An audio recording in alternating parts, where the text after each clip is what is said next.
지난주에 제가 단톡방에서 한 그 문자를 받았습니다. 사진이 떡하고 올라왔는데 바로 이것입니다. 이게 뭐냐면 런던 상공에 나타난 예수님이라는 이제 문자였습니다. 저기 보는 것처럼 구름이 딱 있는데 누가 보입니까? 믿음 있는 자는 보일지어다. 예수님의 얼굴이 딱 보이고 있습니다. 그런데 여기에 이 덧붙인 메시지가 더 재밌었는데 나누어 주시면 1시간 안에 뭘 받는다고요? 은총을 받는다. 그러면 1시간 안에 안 돌리면 어떻게 돼요? 은총이 날아간다. 이게 현대판 행운의 편지, 교회용 핸드 편지다 이렇게 보일 수 있는데 이런 류의 편지들이 요즘에 다시 또 이렇게 돌아다니고 있더라고요. 근데 사실 여러분 아시는지 모르겠지만 저희가 어렸을 때만 해도 비슷한 사진이 돌았습니다. 그걸 가지고 소장을 하시고 소위 말해서 이 책갈피로 쓰시기도 하고 그걸 가지고 막 기도도 하시던 분들이 있어요. 그분들이 좋아하시던 제가 어렸을 때 떠돌던 그 사진이 뭐냐? 바로 이것입니다. 보여주시죠. 혹시 이거 아십니까? 여기서 예수님 얼굴이 보이시는 분 손 들어보세요. 믿음이 있는 거예요. 안 보이시는 분 아직 믿음이 부족한 겁니다. 이렇게 목사님들이 설교를 했어요. 이게 어떤 거냐면 눈밭을 찍은 거라고 합니다. 이것도 이제 영국에서 작가를 통해서 이제 전해진 거라는데 왜 행운의 편지는 다 영국에서 나왔는지 이해가 잘 안 돼요. 근데 이거는 이제 사진보다도 사실은 사연이 더 기가 막혀서 사람들의 심금을 울렸는데 뭐 이런 겁니다. 한 중국인 사진사가 선교사에게 이제 전도를 받았어요. 복음을 듣고 이게 진짠가 가짠가 고민을 하고 자기는 삶이 참 너무 괴롭고 힘드니까 막 거의 그 넋두리식으로 하늘을 보면서 그렇게 기도를 했대요. 하나님 살아계시면 얼굴을 보여주세요. 그럼 제가 믿겠습니다. 이랬는데 잠시 갑자기 머리에서 진동이 일어나고 뭐 말씀이 나타났대요. 그래놓고는 자, 네 사진기를 들어서 눈밭을 찍어라. 그래서 눈밭을 쫙 찍었는데 나중에 집에 와서 현상을 해보니까 저기 거뭇거뭇해 보이는 눈이 녹은 자리에 이것을 궤적을 보니까 예수님 얼굴이 보였다. 그래서 이 사람이 그 후로 예수님을 믿게 되었다는 믿거나 말거나에 대한 이야기입니다. 중요한 거는 이 사진이 진짜 사진인지 아니면은 무슨 그림인지도 잘 모르겠고 그리고 이 이야기가 실화인지도 잘 모릅니다. 하지만 그 당시 많은 사람들이 이 사진, 이 사연에 관심을 가졌던 이유는 무엇인가? 그 시대는 하나님이 굉장히 보고 싶었던 시대였어요. 왜입니까? 어려웠거든요. 어려운 시대일수록 하나님을 더 보고 싶어 하는데 직접적인 체험과 확신을 가지고 그 어려움을 이겨내기 원하는 인간의 욕망이라고 할 수 있겠습니다. 그래서 저는 이 사진들 아까 보았던 그 사진들 요즘에 자꾸 돌아다니는 거 보면 요즘 시대가 참 어렵다라고 생각이 됩니다. 그러니까 아마 이런 이야기들이 돌아다니는 것 아닌가. 여러분 하나님이 보고 싶으십니까? 아마 하나님을 보여준다고 하면 못 믿겠다는 한 사람들조차도 교회에 와서 보려고 할 것입니다. 그만큼 사람들은 누구나 신에 대한 욕구가 있지요.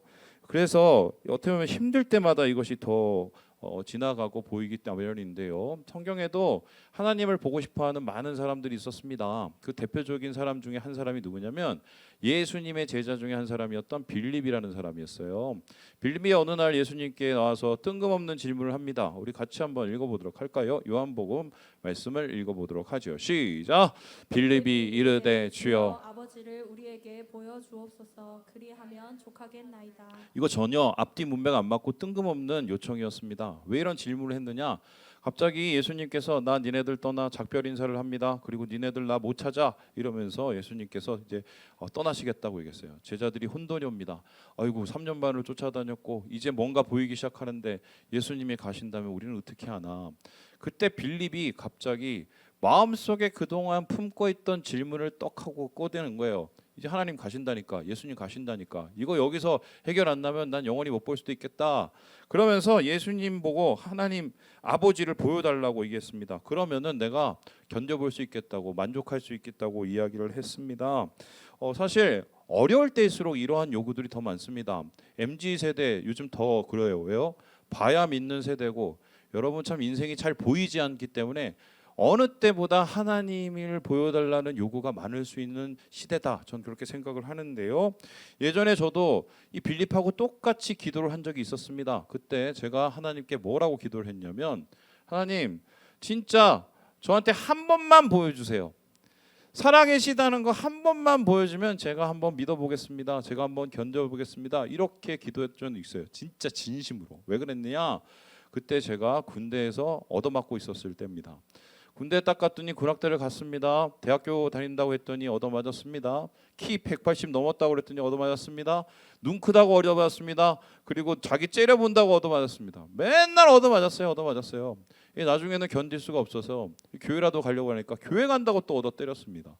그래서 이제 더 이상은 내가 못 참겠다 싶어서 하나님 앞에 정말 진지하게 기도했어요.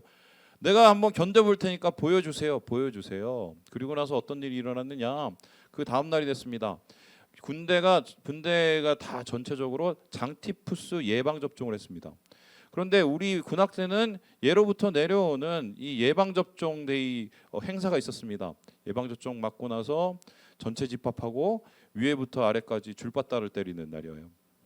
그날 제가 얻어맞기 시작을 했는데 제가 군대 생활 속에서 제일 많이 어전받은 날입니다.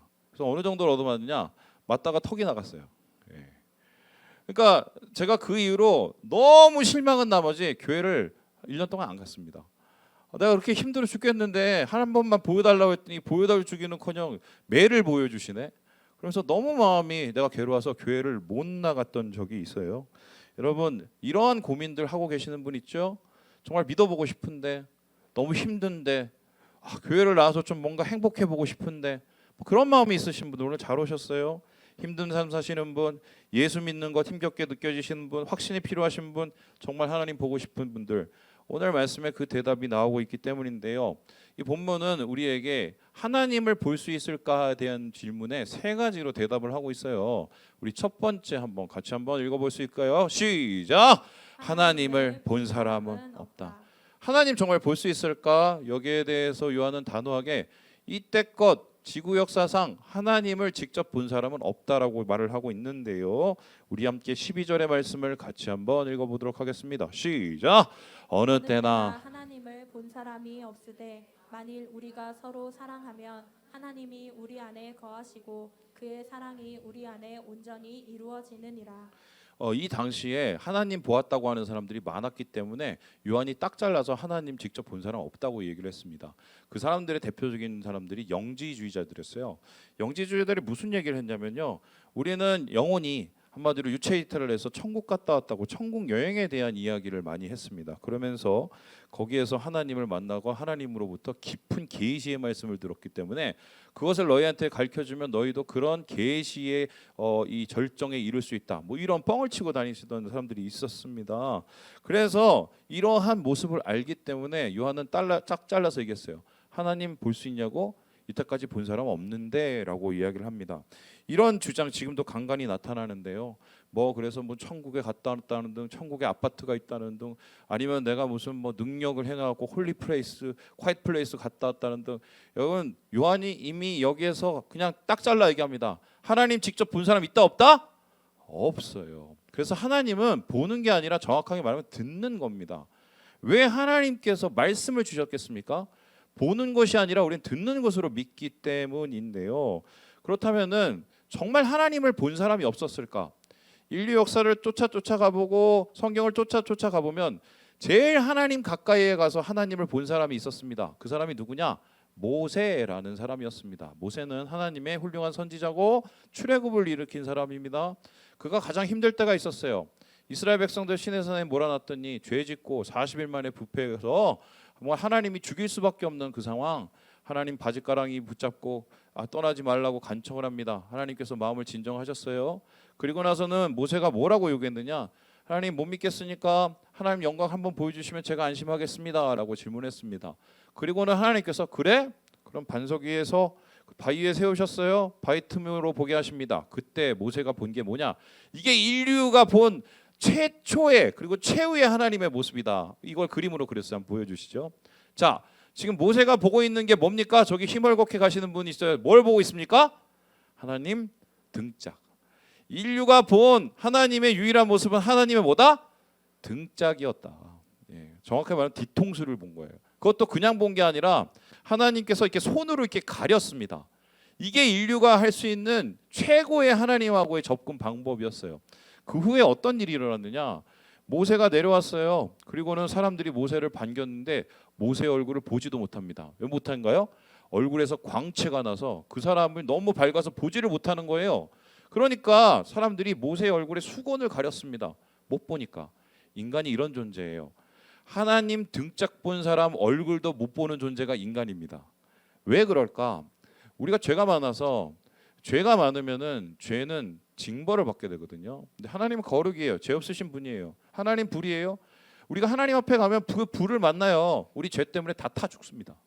그러니까 정확하게 말하면 하나님 우리를 안 보여주시는 게 아니라 못 보게 하시는 거예요. 보면 어떻게 우리가 다 죽기 때문에. 그래서 빌립이 이러한 질문을 했었을 때 예수님께서 어떻게 대답하셨냐? 야, 어떻게 하나님 보냐?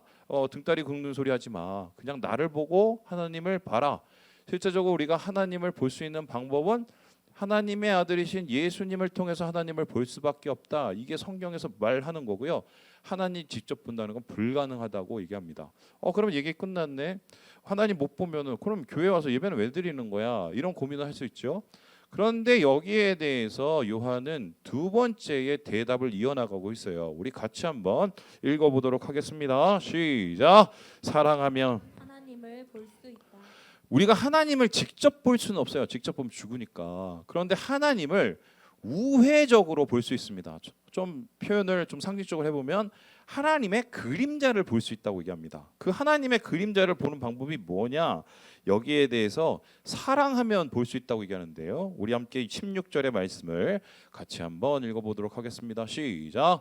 하나님이 우리를 사랑하시는 사랑을 우리가 알고 믿었노니 하나님은 사랑이시라.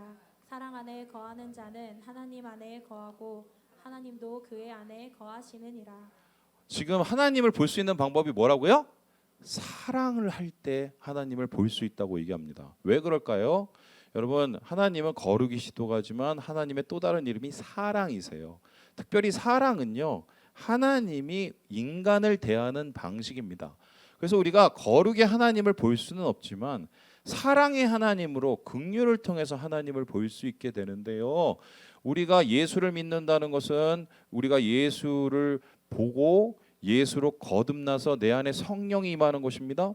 성령이 임하는 예수의 영이 임합니다. 예수의 영이 임할 때 나타나는 게 뭐냐?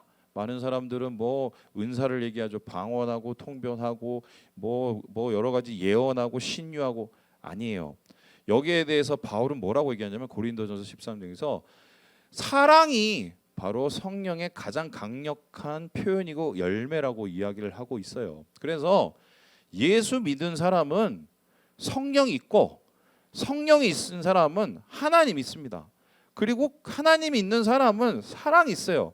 그래서 우리 가운데 그 사랑을 나누면, 사랑을 하면, 진짜 사랑을 하면 그곳에 하나님이 자연스럽게 계실 수밖에 없고 그것을 통해서 우리는 하나님을 볼 수 있다고, 우리 형제, 우리 자매 모습을 통해서 볼 수 있다고 이야기를 합니다.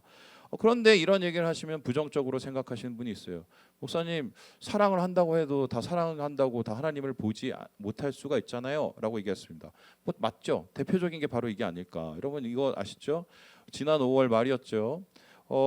동거녀하고 한마디로 말다툼을 하다가 이제 헤어지기로 했는데 스토킹을 합니다. 그래서 더 이상 못 견뎌서 신고를 했더니 그 신고한 것을 듣고는 가서 조사를 받고 나와서 어떻게 했습니까?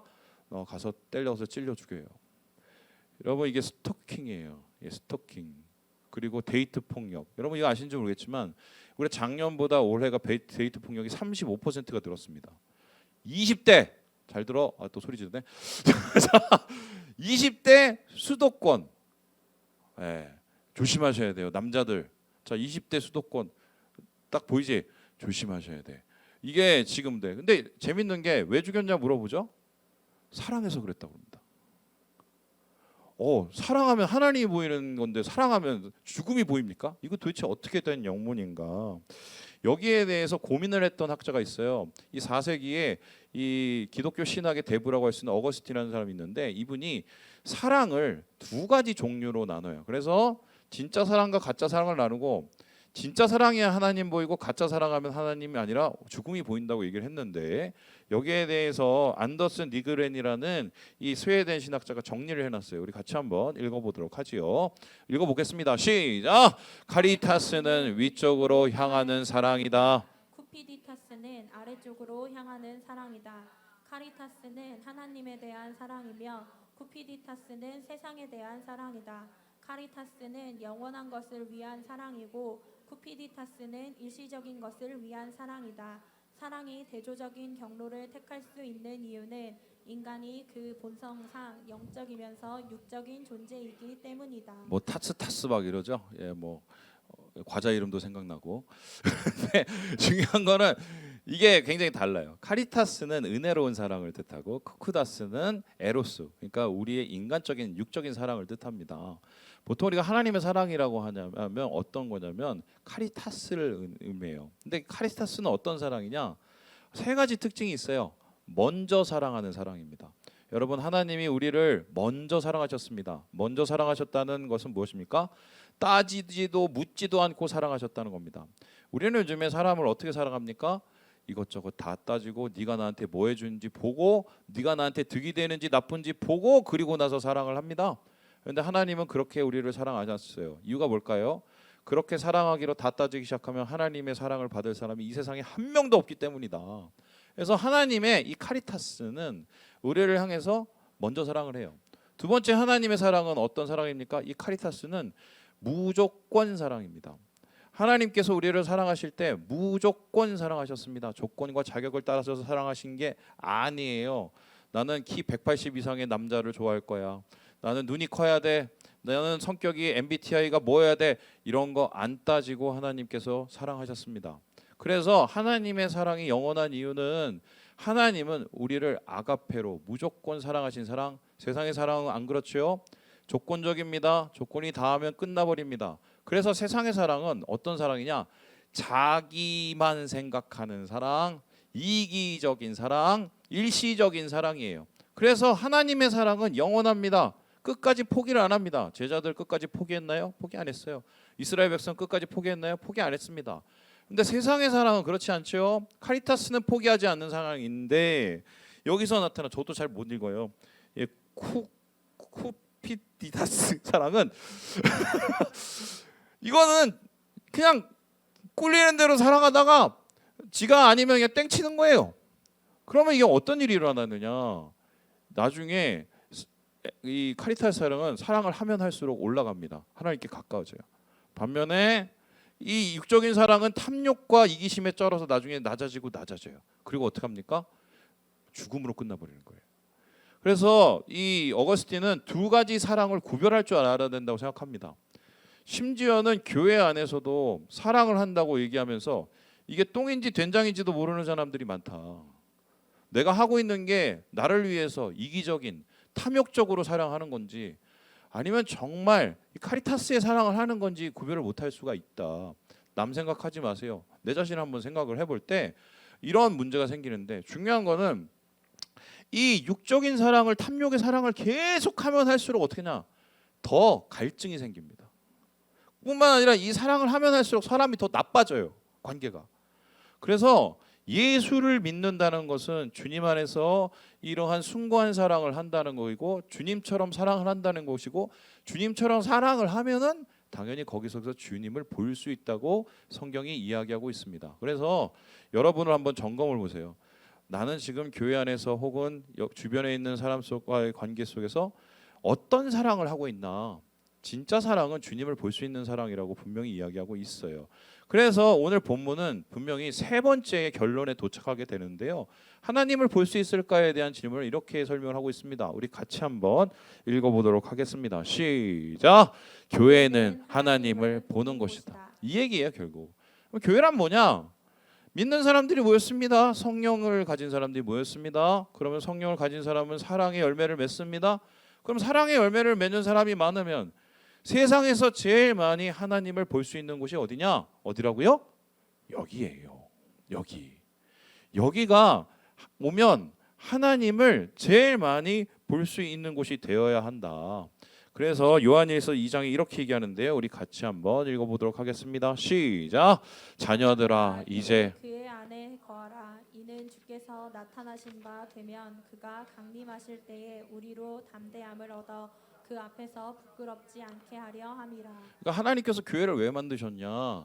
이 마지막 세대 속에서 가짜 사랑이 판치는 세대 속에서 사랑이라는 이름으로 죽음을 선택하는 이 세상 속에서 진짜 사랑을 하게 하시고 그 사랑을 통해서 하나님을 보게 하시기 위해서 교회를 만드신 것입니다. 그러니까 이 교회는요 그냥 목적, 이 존재 목적이 뭐냐? 사랑이라고 보시면 돼요. 교회가 갑자기 커지고 사람 많아지고 그리고 돈도 많아지고 건물도 크게 짓고 이러라고 주님이 우리 교회를 지은 게 아닙니다. 물론 그러면 좋겠죠. 근데 그거는 부스러기에 불과해요. 교회의 진짜 존재 목적은 뭐냐? 사랑입니다. 그래서 교회가 진짜 부흥한다는 것은 어떤 의미냐? 사랑이 충만해지는 거예요. 사랑이 충만해지면 그 교회는 주님을 볼 수 있기 때문에 안 그래도 사람들이 하나님 보고 싶은 사람들이 교회로 올 수밖에 없는 거예요. 그래서 교회는 하나님을 보는 곳이다라고 이야기를 합니다. 목사님 그 얘기는 알겠는데 왜 이 땅의 교회들은 안 그렇습니까? 왜 한국 교회는 안 그렇습니까? 소위 말해서 사랑이라는 타이틀을 가진 교회들조차도 교인들끼리 싸워서 무슨 소송을 가기까지 하고 목사님들하고 전임 목사 그리고 신임 목사 싸워서 또 뭐 난리를 치고 교회에서 공동회의를 하는데 조폭을 부르고 심지어는 그 50억 더 받으려고 사람들 세워서 소위에서 무장을 시키고 경찰들하고 대치를 하고 목사님 이런데 무슨 교회의 사랑이 어디 있습니까? 하나님을 어떻게 봅니까? 맞아요. 솔직히 맞아요. 그리고 여러분 아시죠? 소위 목사라는 작자들 그리고 장로라는 작자들 집사라는 작자들 권사라는 작자들이 사랑이라는 미명하에 얼마나 나쁜 짓을 많이 저지르고 있어요. 근데 저는 단호하게 얘기할 수 있는데 그건 교회가 아니에요. 교회를 하나님께서 그러라고 만든 게 아니기 때문이에요. 교회는 부족하지만 그래도 완전하진 않겠지만 사랑을 포기하지 않는 곳이에요. 왜냐하면 교회가 사랑을 포기하면 모든 것을 포기하는 것이기 때문에 교회의 존재 이유가 없어지기 때문입니다. 목사님 그건 알겠는데요. 저도 우리 교회에서 그렇게 해보고 싶은데요. 잘 안 돼요. 왜 그런지 물어보면 과거에 내가 뭐 교회에서 소위 말해서 있었던 이 사랑의 상처들 그리고 내가 살면서 겪었던 대인관계 상처들 이 대부분은 더 뒷담화에 뒤통수에 칼 꽂고 배신하고 이런 일도 제가 당해서 마음이 도대체 열리지 않습니다. 이렇게 얘기하시는 분이 있어요. 충분히 이해하고요. 저도 그렇게 당했고요. 그런데 여기에 대해서 최영삼 교수님이 이런 얘기를 하는데 한번 들어보시겠어요? 우리 같이 한번 읽어보도록 하겠습니다. 최영삼 교수님 이야기 읽어보죠. 시작. 사랑에 실패하면 우리는 다시는 사랑하지 않겠다는 방어벽을 세운다. 그래서 교회에서 상처를 받으면 교회를 떠나면 된다고 생각한다. 하지만 사랑하지 않기 때문에 아무런 상처도 고통도 받지 않는 삶은 죽은 것이다. 사랑에 실패했을 때 그 답은 사랑을 그만두는 것이 아니라 치유받고 회복되어 더 온전한 사랑을 향해 나아가는 것이다. 사랑을 포기하면 안 된다고 얘기를 해요. 목사님 알겠는데요. 그래도 부담스럽습니다. 이렇게 얘기합니다. 그럼 제가 비유 하나를 해드릴게요. 예수님께서 천국에 대한 비유를 하시면서 달란트를 받은 종에 대한 이야기를 했습니다. 여러분 잘 아시는 달란트의 비유입니다. 종이 들어봤지? 안 들어봤어? 달란트의 비유. 예, 김미순 여사님 5달란트, 2달란트, 1달란트 받은 사람이 있었어요. 1달란트는 참고로 집 한 채야. 그런데 5달란트 받은 사람이 그걸 가지고 뭘 했습니까? 열심히 장사를 해갖고 2배로 불립니다. 나중에 주인이 왔어요. 아유 잘했다. 너 그 돈도 너 다 가져. 2달란트 받은 사람들 똑같이 했습니다. 다 가져. 축복을 줬어요. 마지막에 1달란트 받은 사람 항상 마지막에 문제죠. 너 뭐 했어? 그랬더니 아유 주인님 제가 이거 갖고 왔어요. 도로 갖고 왔어요. 너 뭐 했는데? 아유 내가 잃어버릴까 봐 이거 땅에 묻어놨다가 도로 갖고 왔습니다. 이렇게 얘기를 했어요. 그랬더니 주인이 뭐라고 그랬습니까? 이 악하고 게으른 종아라고 얘기했습니다. 이거는 우리가 세상을 살아가면서 하나님 나라를 뜻해요. 우리의 사명을 뜻합니다. 하나님 나라는 뭡니까? 사랑이에요. 우리가 사랑의 사명을 어떻게 감당하고 따냐에 대한 이야기가 이 비유하고 맞아 떨어지는데요. 아유 내가 그렇게 당했기 때문에 안 할래. 그러면 여러분 생각에는 여러분의 삶이 편할 줄 알죠? 뭐 제 삶도 경험해 봤거든요. 저도 나중에 교회 나가서 한번 고생해 봤는데 그게 어떻게 되냐면요. 제가 해보니까 교회도 힘들어지고 여러분도 힘들어져요. 진짜 그렇더라고요. 교회는 사랑의 사명을 못 이뤄서 힘들어지고 여러분은 그 사랑의 관계를 끊어져서 힘들어지더라고요. 그래서 결론적으로 어떠냐? 교회도 망하고 우리의 삶도 점점 안 좋아지는 거 저는 직접 경험을 해봤거든요. 그래서 이 사랑은 사명이고 사명을 포기할 때 우리의 삶은 하나님과 멀어질 수 있다는 걸 여러분 좀 각오는 하셔야 돼요. 자, 그럼 질문해 보겠습니다. 그렇게 극단적인 선택을 하시는 분들 중에 교회 다니시는 분이 있을까요, 없을까요? 되게 많아요. 아니 교회는 사랑을 나누고 무슨 하나님 볼 수 있는 곳이고 교회는 뭐 성령 있는 뭐 사람이라고 하는데 어떻게 그런 일이 일어나죠? 저는 답을 어디서 찾냐면 섬처럼 살고 있어서 그래요. 다들 섬처럼 편하잖아요. 솔직히 안 오면 나의 세계, 나의 관계 건들지 마라. 편하죠. 편하죠. 나도 좀 가끔씩 그러고 싶을 때가 있어. 너무 좀 어렵고 힘들면 이제 전화도 끊고 난 진짜 혼자 있고 싶다 막 이런 생각이 일 때가 있어요. 그런데 요즘은 정말 그러고 살 수 있어요. 맘만 먹으면. 그리고 요즘 뭐 여러분 카톡 싫어하시잖아. DM 가지고 보고 싶을 때 보고. 뭐 그게 추세니 어떻게 써? 나도 따라가야지. 근데 중요한 건 섬처럼 살면 문제가 뭔지 아세요? 좋을 땐 문제가 없어. 힘들고 어려워지죠? 아무도 없어요. 그리고 섬처럼 살다 보면 사람을 어떻게 만나야 되는지도 잊어버려요. 그렇던데요. 제가 살아보니까 저 예전에 막 틈만 나면 잠수 타고 안 보고 그랬거든요. 그때 열등감 굉장히 심했을 때. 그 사람들 잘 못 믿었거든요. 그래도 해결이 잘 안 나던데요. 중요한 건 주님께서 우리를 부르실 때 그러라고 부르시는 안 하셨어요. 우리가 섬처럼 살기를 주님이 원하실까? 섬처럼 살면 힘든데 괴로운데. 주님이 우리를 부르신 이유는 섬처럼 살는 게 아니라 삶으로 살아가라고 부르신 거예요. 함께 나누는 삶 가운데 함께 사랑을 하면서 서로의 짐을 들어주는 예수님 때문에 뭐 그 조건도 따지지도 않고. 얘기 한 가지 더 해볼까요? 제가 예전에 있던 교회에서 청년들이 나를 두 가지 별명이 있었어요. 첫 번째 별명이 뭐냐면 돌직구 목사. 그때는 설교를 지금 설교하는 건 아무것도 아니야. 그냥 진짜 대놓고 막 뭐 별의별 설교 다 했어요. 그때 아주 그 주옥 같은 정말 그 뭐라고 표현해야 되나 말도 안 되는 정말 그 돌직구 설교를 했어요. 근데 그거를 이제 다 듣고 은혜를 받았어 그분들이. 감사한 거죠. 그 두 번째 제 별명이 뭐였냐면은 오지랖 목사였어요. 오지랖 목사. 왜냐하면 이제 청년들이 힘든 걸 못 봤어요. 그래서 고민 상담을 하거나 어려운 일이 보면은 그 당시는 제가 할 수 있는 모든 노력을 다해서 그 친구들을 도와주려고 노력을 했습니다. 그래서 제 주위에 있는 동료 목사들이 맨날 혀를 찼습니다. 저러다가 뭐 왜냐하면 본인들도 힘들어지니까 그것 때문에.